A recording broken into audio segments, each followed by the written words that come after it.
Hey everyone, it's Suey here, and I am coming to you today from the basement library chaotic corner. As you can see, it's been a while since I've been down here again. Today I want to share with you my top book for every year that I've been keeping track of my reading. So earlier last year, when I first started this channel, I did a video where I went through top 10 lists of every year and shared with you the whole entire list. So what I've done now is gone back to those lists again and made myself choose the favorite from the top 10. So my number one book for every year since 2002, which is when I started religiously keeping track in a notebook and then on Goodreads. Wondering if I've kept track before then, but I don't think I really did. And I think I've said this before, but that makes me so crazy. When I ranked those 10 books every year, I didn't ever put them in any order. So I had to go back and look at those lists and actually look at them and just say, okay, which one was truly my favorite out of this list? Which one could I not stop thinking about? Which one is the best? And that was hard because, of course, the whole list was amazing. Make sure you go check out that video so you can see the whole list. But now I've got for you my top book for every year since 2002. So that's 20 years worth, I think, if I'm doing my math right. So in 2002, I chose Pope Joan by Donna Woolfolk Cross as my top one. And actually, I'm down here because I wanted to find the books as I talk about them, but I actually don't think I ever got a hold of that book. I don't think I ever bought it. So I think I have it on my Kindle. I must have read it from the library. So yeah, I don't have that one. So this book is about a lady back in the medieval time period. She poses as a boy so she can go to school, if I'm remembering right, and ends up as Pope, pretending the whole time to be a boy. And then she gets pregnant. And that is not something a pope should have to deal with. So then it's this big, huge scandal. And it's crazy. And I researched it, and I'm pretty sure that this is based on something that actually happened, which blows my mind, seriously.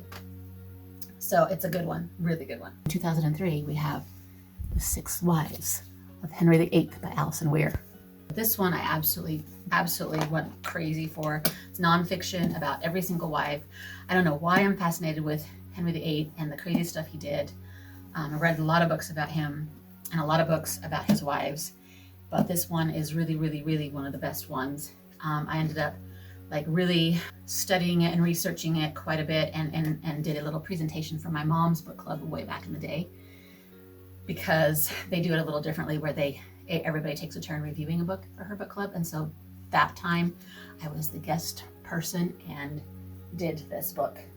Such a good one. In 2004, I read Bel Canto by Anne Patchett, and it blew me away also. I don't think I have that one. It's not on my shelf that I can find. So weird. Why don't I have some of these books? You'd think I would have them, huh? It's a story about a group of people who are taken hostage. There's an opera singer. People fall in love, and the kidnappers. You end up being very sympathetic to the kidnappers. I can't remember why I felt that way about them now. And it kind of just messes with your head a lot. It's that Stockholm Syndrome story, kind of yeah. So anyway, I really loved that one. It is a great one for book club if you want to have a ton of things to discuss, because I think people fall down in all sorts of camps with that one. In 2005, my favorite book of the year is The Historian by Elizabeth Kostova, which is a book about a girl who gets a letter from her dad, and then she ends up trying to solve the mystery of it, and it takes her on this huge quest to find the background about Dracula, Vlad the Impaler. And it creeped me out. I think some people have a hard time with it because it almost reads like a nonfiction book, but I was riveted with this book. I remember reading it when I was home alone a couple times, and it freaked me out because the guy's really creepy. I just loved everything about this one, and it's one that I wish I could reread, but as you can see, it's kind of a big book, and I don't reread much, especially if they're this huge. But anyway, I loved it. In 2006, my favorite book would have been The Kite Runner by Khaled Hosseini. I don't know if I'm saying that name right, but this one is about a boy in Afghanistan, and there's an event every year where the kids run around flying kites, and it's kind of a competition, and they can cut each other's kites down. It's in the 70s, and he's one of these kite runners, and there's an incident that happens that kind of shapes his whole life, and it's just the heart-wrenching stuff he and his family go through, and it's just so good and so powerful. And there's a saying in here and just makes my heart hurt because of the powerfulness just behind this one phrase that his friend says to him: "For you, 1,000 times over." You got to read the book and you'll know why that is so gut-wrenching. Then in 2007, we have The Book Thief by Marcus Zusak, which I always say is my favorite book of all time. I've read this several times. I never get tired of it. Marcus Zusak has a way with words that I've never seen in any other author, and it's just such a powerful book. This one takes place in Germany, World War II. The German family is hiding a Jew. It's about the girl and a boy, and Death narrates it. That's what Marcus Zusak always wants to make sure you know. Death is the narrator and comes and gathers people's souls when they die. So we have Death watching all the stuff that's happening in Germany during World War II. And our girl, she fights for words and books and learning, and she's just amazing. She's an amazing character. The boy's an amazing character. Death is an amazing character. It's just all so good and will rip your heart out. In 2008, we all went crazy for the Hunger Games. So yes, favorite book that year. The whole series was amazing. I think we all know what this one is about, so I don't even need to do a summary. The phenomenon of this book and this series was so much fun to be a part of. Okay, in 2009, I loved The Story of Edgar Sawtelle by David Wroblewski. I think it was an Oprah book, and I was probably still into Oprah stuff at that point, and I don't think I would have heard of it otherwise. But it's a boy and his dogs and his family, and they raise dogs, and I don't remember like the whole lot of details. I just remember the feeling of this book, and it was a good one, a very good one. I know that it's based on Hamlet a little bit. It's a slow-moving, character-driven, just beautifully written kind of a story. In 2010, I read The Sparrow by Mary Doria Russell. This is also one of those books that will stick with me forever. I happened upon it accidentally, I think also a buddy read way back in the blogging days. Space travel, aliens, humanity, crazy stuff that happens to these people, survival. I don't even know how to explain this book. You just need to read it. Be prepared though for some hard things. Such a good human book. You know what I mean? I wish I could find the words to describe it better. Blew my mind. That's what it did. Okay, in 2011, we have one of my favorite fantasy books of all time, The Name of the Wind by Patrick Rothfuss. I think many of you are familiar with this series and know that it's amazing, and that we're all upset that he can't seem to finish it. So it's kind of sad that that's happened. But one of my all-time favorite characters, Quoth, I think is how you say his name. He's like an orphan, and he ends up being this powerful dude, and it's the people he comes across, his life, childhood, and like it's sort of like he's young. It almost could be like a young adult age, but it flashes back and forth, right? So, oh gosh, he's amazing. I love him. I love this book. I love the world that's created in this one. So good. You should read it if you haven't already. 2012 now, and in that year I read The Scorpio Races by Maggie Stiefvater. She's pretty famous for her werewolf series and also the Raven Boys series, but this is a standalone. I read kind of in the middle of all those other things that she was putting out at the time, and at first I was like, oh my gosh, I don't know about this book, and by the end of it I was so smitten with it. It's kind of in a fantasy type dystopian kind of world, and I think they live on like an island, and these wild horses come out of the water every year, and if you tame them you can ride them and win the race. And the people are very motivated to win the race because they are struggling and they need the money and they need whatever it gives them. I can't remember what it gives them now. Our two characters who are kind of friends end up in the race together. So now they're pitted against each other. And anyway, the characters are amazing. And the writing, so good. Oh, I struggle to really truly find the words to tell you how amazing some of these books are. In 2013, I read a book called Pivot Point by Casey West. This was the first book I read by this author, and she has since become pretty much my favorite author, maybe second only to Marcus Zusak. And it's because it's just the style and the kind of writing and the kind of stories that I just absolutely love. And you just get so involved in her characters, and they're easy to read and fun to read. This was the first one of hers. It's a duology. It's called Pivot Point, and the other one is called Split Second. And these two are sort of fantasy, sci-fi, speculative books, whereas her others are all contemporary romances. So, and I kind of wish she would go back to this style just for fun. You know, let's do both. You can do both. Do both, Casey, do both. This one is about a girl who has a power where she can, whenever a decision has to be made, she can see into the future and see the consequences of what that decision is. So then it helps her decide what she's going to choose. And the book goes back and forth between these different alternate realities, basically.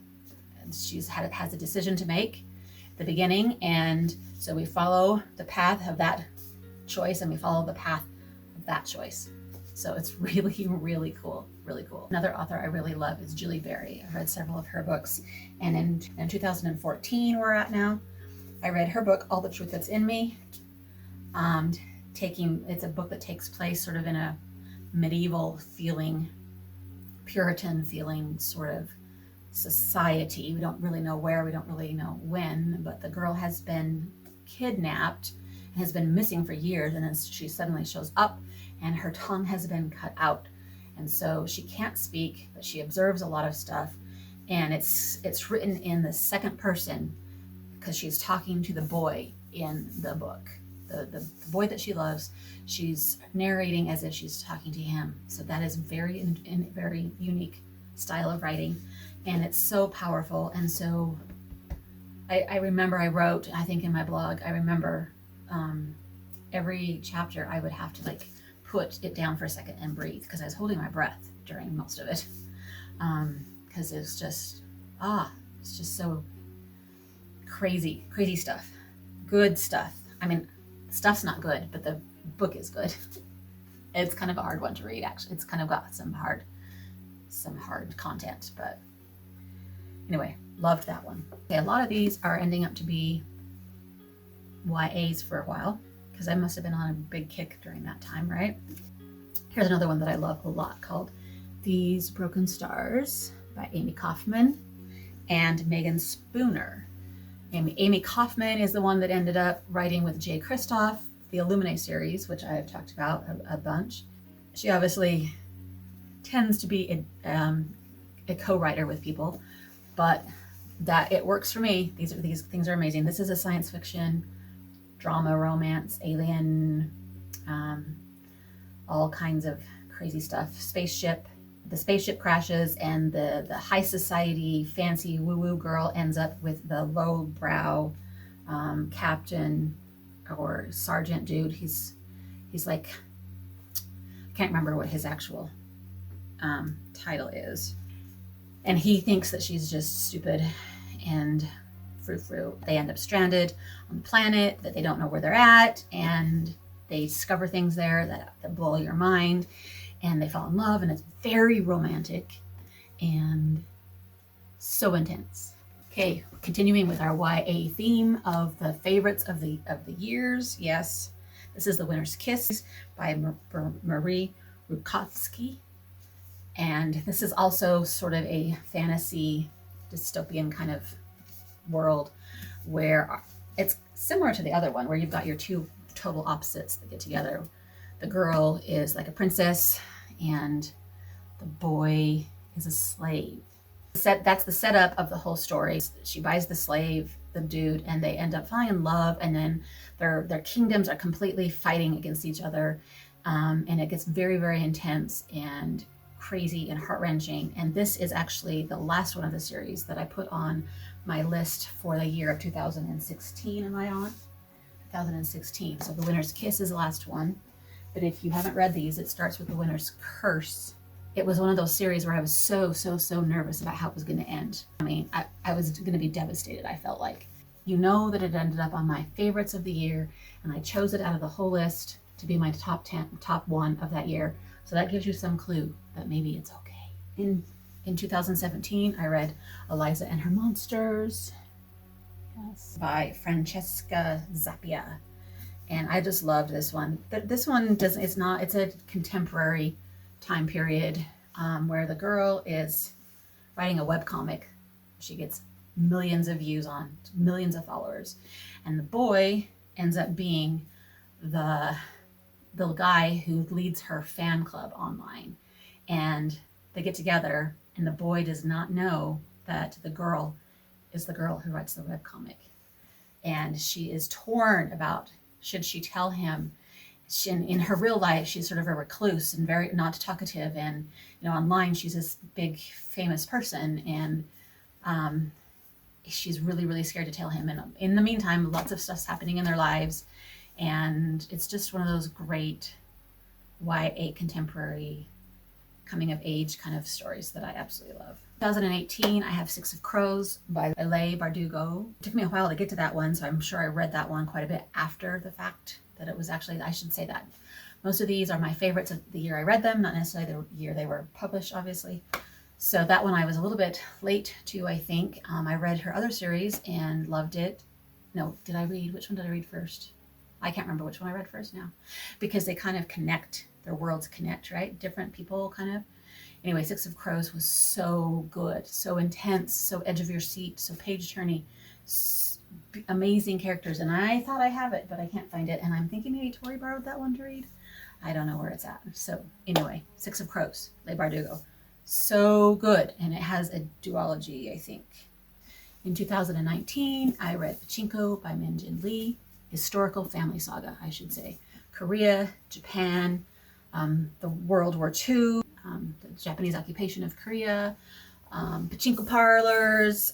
We've got your dude who you kind of like, but he's also awful, and follow the girl's life through all of it and all the ups and downs and her kids and what happens to them. And it's just a ride. It's a crazy, amazing ride. 2020, I read Scythe by Neil Shusterman. Neil Shusterman is coming to the library in a couple of weeks. And I've been waiting for him because he was going to come, and then he couldn't come. And then anyway, and he's finally coming, and guess what? I won't be here. It's going to be while we're on our trip, so I'm going to miss him. I'm so sad. But I can't show you Scythe because Tori has it. I know she borrowed that one back there, but I'm not going to take them off because everything will fall down. Anyway, Scythe is a powerful dystopian story, a world where everything is beautiful. All the bad stuff is gone. Such a great world. Nobody's sick. Nobody's depressed. Everybody's happy in their jobs. It's just like amazing. Nobody dies. They get something. I forgot the word. Nobody dies. Except the ones that the Scythes choose to kill. So we have to control the population. So every now and then, the Scythes they have the power to decide who dies. And so they just come and randomly kill you. It's a crazy premise. And Neil Shusterman is so good with crazy premises. So you need to read that one. Let me know what you think. It's a good one for discussion. I thought I had this one, but I think it's because it's on my Kindle. Pure Nessie by Susanna Clark. Can't remember how I stumbled upon this little teeny tiny book, and it is the weirdest thing ever, but it's also so cool.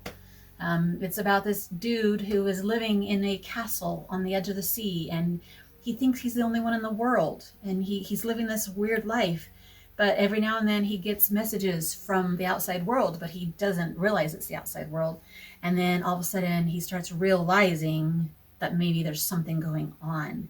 And in the meantime, we get kind of the other story of the outside world and the people who are trying to figure out what's going on with the guy that lives in the castle by the sea. That doesn't even sound like it wouldn't be a story, but it is so weird and mind blowing and just so cool. I loved it. I loved it. So the favorite book I read in 2002 is The Storied Life of A.J. Fikri by Gabrielle Zan. And I know I have it, but I cannot find it. You know what? I feel like when we organized this place, it's making it harder for me to find books. Does that sometimes happen to you people? If it's not here, maybe Tori has it, or maybe it's still upstairs in a different spot or something. I know I have that book though. So that was my favorite book last year. It's about a guy, a bookseller. He's really ornery, and there's a girl who works for the publishers, and she's trying to get him to buy their books, put them on his shelf, and they end up getting together, and there's a baby, but it's not their baby, but whose baby is it? And he starts raising the baby, and there's a lot of references to books, and it's just a beautiful character, bookish mystery. There's a mystery and everything. It's great. I loved it. Those are my top #1 books of the year for the past 20 years. So let me tell you, in this stack, we got some great books, and I would recommend highly for you to read any of them if you haven't already. So I hope you enjoyed that little wrap up of some of my favorites. If you haven't already, be sure to go watch a video where I talk about the top 10s of all these years. And maybe you will be interested in the video where we go through all these books behind me.